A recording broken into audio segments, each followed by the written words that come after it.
안녕하세요. 예로부터 전해오는 우리말 속담을 알아보는 천국의 니캉네캉입니다. 여러분, 잘 가다가 삼천포로 빠지지 마, 이런 말 한 번쯤 들어보셨죠? 도대체 삼천포가 어디길래 이야기가 엉뚱한 곳으로 새는 것을 삼천포에 비유하는 걸까요? 그래서 오늘은 이 흔한 관용구에 숨겨진 재밌는 유래와 깊은 의미를 한번 파헤쳐 보고자 합니다. 아직 이 채널 구독자가 아니시라면 지금 바로 구독, 좋아요, 알림 설정 꼭 부탁합니다. 댓글도 부탁드립니다. 여러분, 삼천포가 어딘지는 아세요? 우리가 사람들과 같이 대화 중에 잘 가다가 삼천포로 빠진다, 이런 말을 듣거나 해본 적 있죠? 이 말은 이야기나 논의의 핵심에서 벗어나 엉뚱한 방향으로 흘러가는 상황을 묘사하는 한국의 오래된 관용구라고 합니다. 이 표현은 흔히 대화나 글의 주제가 본래 목적과 무관한 쪽으로 곁길로 새는 경우에 사용되죠. 예를 들어 회의 중에 갑자기 자기 개인적인 경험담이나 전혀 상관없는 이야기를 꺼내거나 논문을 쓰다가 핵심 주제와 동떨어진 부차적인 내용에 몰두하는 경우에 이 표현을 쓸 수 있는 거죠. 이처럼 삼천포로 빠지다는 말은 본래의 목적이나 맥락을 잃고 엉뚱한 방향으로 나아가는 상황을 재치있게 비판하거나 또는 지적하는 역할을 합니다. 이 관용구의 유래는 명확하지는 않지만 주로 다음과 같이 한 두세 가지 썰이 널리 알려져 있다고 합니다. 첫 번째로 기차 이야기 썰인데요. 가장 유력하게 알려진 썰은 경남 진주로 가려던 기차가 실수로 삼천포, 지금의 사천시지요. 이 삼천포 방면으로 잘못 들어서면서 생긴 이야기랍니다. 과거에는 진주와 삼천포로 갈라지는 철도 노선이 있었는데요.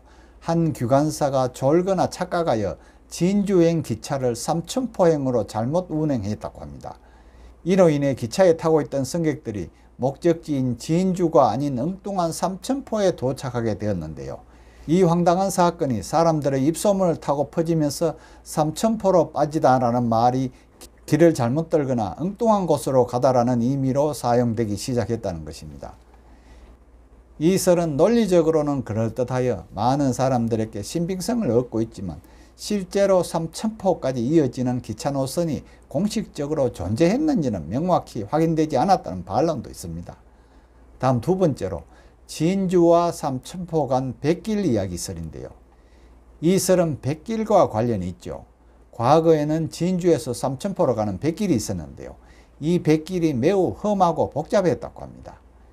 길을 잘 모르는 사공이 항해 중에 길을 잃거나 또는 예측 불가능한 물살에 휩쓸려 엉뚱한 방향으로 가게 되는 일이 잦았다고 전해집니다. 이처럼 목적지를 제대로 찾아가지 못하고 엉뚱한 곳으로 가게 되는 상황이 빈번하게 발생되면서 삼천포로 빠지다, 이런 표현이 생겼다는 설입니다. 그 외에도 옛날에 어떤 장사꾼이 장사가 잘 되는 진주로 가려고 했는데 길을 잘못 들어서 장사가 잘 안 되는 삼천포로 가는 바람에 낭패를 당했다는 이야기에서 나온 말이라고도 합니다. 아무튼 이 이야기는 과거 교통이 발달하지 않았던 시절의 어려움을 잘 보여주고요. 또 길을 헤매는 상황을 비유적으로 표현하는 데 적합하죠. 어떤 설이 정확한 유래인지는 불분명하지만 이러한 설 모두 목표에서 벗어나 엉뚱한 길로 가다, 이런 의미를 담고 있다는 공통점을 가지고 있습니다. 그럼 이 말은 우리 생활에서는 어떻게 활용되고 있을까요? 삼천포로 빠지다, 이 말은 비단길을 잘못 떠는 물리적 상황에만 국한하지 않고 대화나 토론, 글쓰기 등 다양한 비유적 상황에서 사용됩니다. 먼저 일상 대화나 회의에서인데요. 직장에서 팀원들과 새로운 프로젝트 아이디어를 논의하고 있다고 가정해 봅시다. 한 팀원이 갑자기 어젯밤 본 드라마 이야기를 하면서 본론과 전혀 상관없는 잡담으로 대화를 이어갑니다. 이때 다른 팀원이 회의 중인데 자꾸 삼천포로 빠지지 말고 본론으로 돌아옵시다, 이렇게 말할 수 있습니다.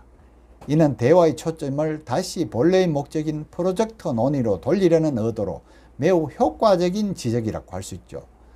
다음은 교육이나 학술 활동인데요. 대학에서 교수님이 강의를 하다가 특정 개념에 대한 설명을 하던 중에 갑자기 자신의 대학 시절 이야기나 개인적인 경험담을 장황하게 늘어나는 경우가 있습니다. 이때 학생들이 교수님이 3,000%로 빠졌다 이렇게 생각을 하면서 집중력을 잃기도 합니다.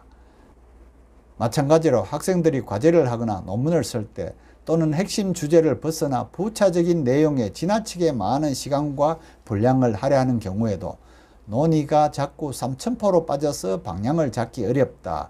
이와 같이 표현을 사용할 수도 있습니다. 또 정치나 사회 문제에서도 볼 수 있는데요. 정치인들이 토론에서 상대방의 질문에 직접적으로 답변하지 않고 엉뚱한 과거사나 불필요한 인신공격으로 화제를 돌리는 경우는 우리 자주 볼 수 있습니다. 우리 이런 경우 많이 봤죠.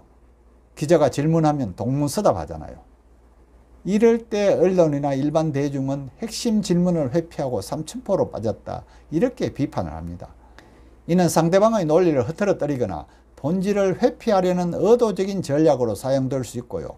또 3,000%로 빠지다는 이러한 행태를 정확히 꼬집는 유용한 표현이 되기도 합니다.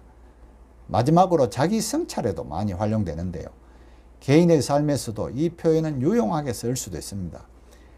예를 들어 다이어트를 시작하려고 마음은 굳게 먹었지만 운동 계획을 세우는 대신 매일 새로운 다이어트 식단을 찾아보거나 다이어트 용품만 잔뜩 사는 데 시간을 허비하는 경우가 있습니다.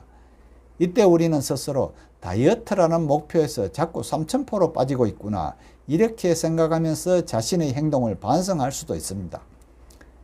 이처럼 3,000%로 빠지다는 자기 개발이나 목표 달성 과정에서 초점을 잃지 않도록 스스로를 경계하는 데도 사용이 됩니다.